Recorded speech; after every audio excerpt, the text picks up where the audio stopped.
Stirring up a hornet's nest. Little Kaew spent the rainy months working around the house and playing with her cousins. She was a happy, cheerful girl, but she missed her mother's calm and comforting presence.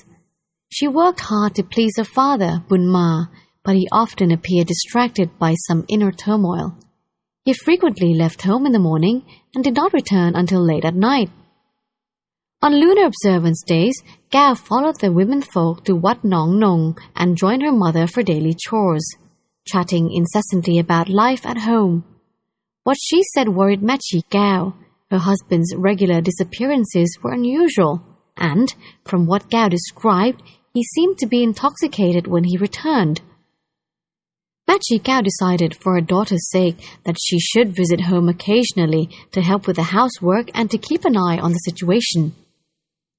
Entering the house, her husband's absence was the first thing she noticed. Mae Chee Kaew spent whole days cleaning, laundering, and cooking for her daughter, but Bunmaa never appeared. During the last month of her retreat, Mae Chee Kaew went home once a week, but she never once caught sight of him. Rumors soon reached her that he was secretly having an affair with a woman from another village, a young widow with 2 children. She was told that he had started drinking and carousing in her absence. Mae Chee Kaew was repelled by her husband's behavior. Now weary of a marriage and wishing to make the noble path her life, the thought of returning home was unbearable to her. While Mae Chee Kaew was morally obliged to keep her word, her husband's failure to adhere to the fundamental rules of moral conduct jeopardized the future of the marriage. As the retreat approached its final days, Mae Chee Kaew agonized over her next course of action. She felt no desire to return to married life, but she was deeply concerned about the well-being of her daughter. She wanted to remain close to Kaew, to guide and comfort her, but at 10 years of age, Kaew was still too young to live at the monastery with her mother. Besides having renounced all worldly possessions, she had no means to support a child, but only the meager daily rations sufficient to sustain one person. Slowly, following several weeks of deliberation, the idea took shape in Mae Chee Kaew's mind that she could combine both the household and the monastic worlds into her daily life. By spending her daylight hours at home, being a mother and a wife, she could fulfill her worldly obligations. By passing her nights at the monastery, absorbed in meditation, then she could pursue her spiritual goals. As unorthodox and unrealistic as the scheme seemed, she was willing, even desperate, to try it. So, as agreed, Mae Chee Kaew returned home on the final day of the rain's retreat. However, she had not relinquished her white robes, nor had she given up her vows. She remained an ordained Mae Chee, but wore a black skirt and blouse over her white robes to disguise her true intentions. She spent the morning and afternoon with Kaew, completing the day's housework and cooking the evening meal. She planned to serve her family dinner and then quickly return to the monastery before dusk. When Kaew and Bunmaa sat down to eat, she served the food but refrained from eating, as she continued to observe the nuns' training rule to forego meals after midday.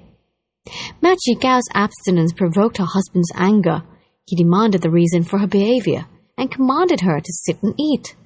When she refused, he leapt from his seat and tried to grab her by the arm. Mae Chee Kaew jumped away, racing down the steps and away from the house. Bunmaa started to give chase, but was quickly restrained by Mae Chee Kaew's older brother, Pi-in. He advised Bunmaa to let her go. Furious, Bunmaa bellowed that their marriage was finished.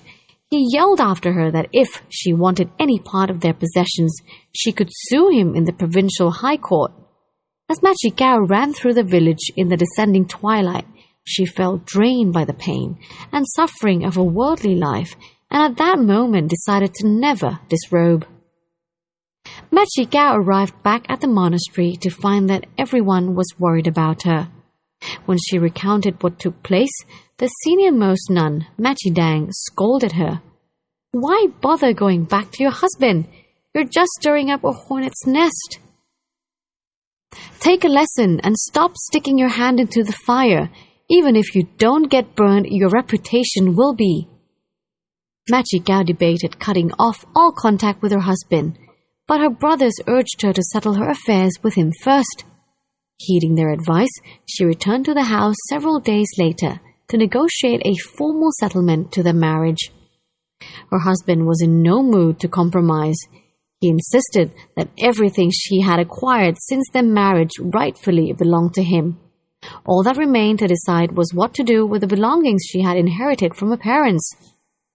Having already renounced the world and its material possessions, Mae Chee Kaew found it natural, even gratifying, to give everything she owned to Bunmaa and ask for nothing except this: that she be allowed to keep the small knife she had always used to cut betel nut.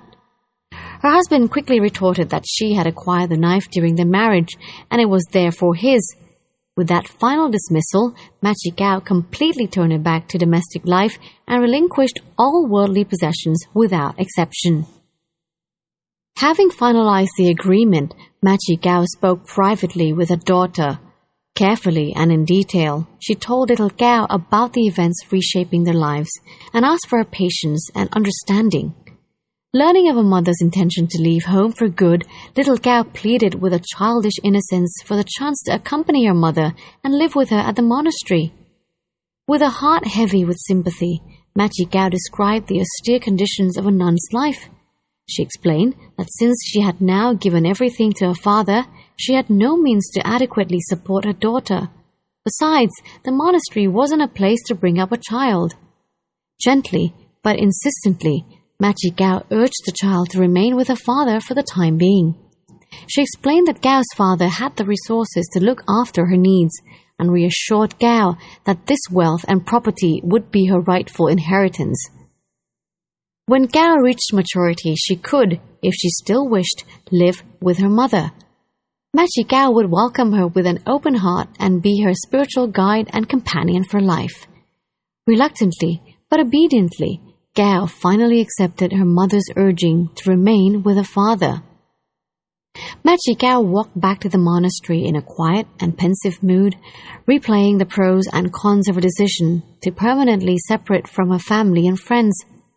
In the end, her thoughts always came to rest with Prince Siddhartha, who left his wife and son and princely inheritance behind to follow the spiritual path, unencumbered by worldly concerns.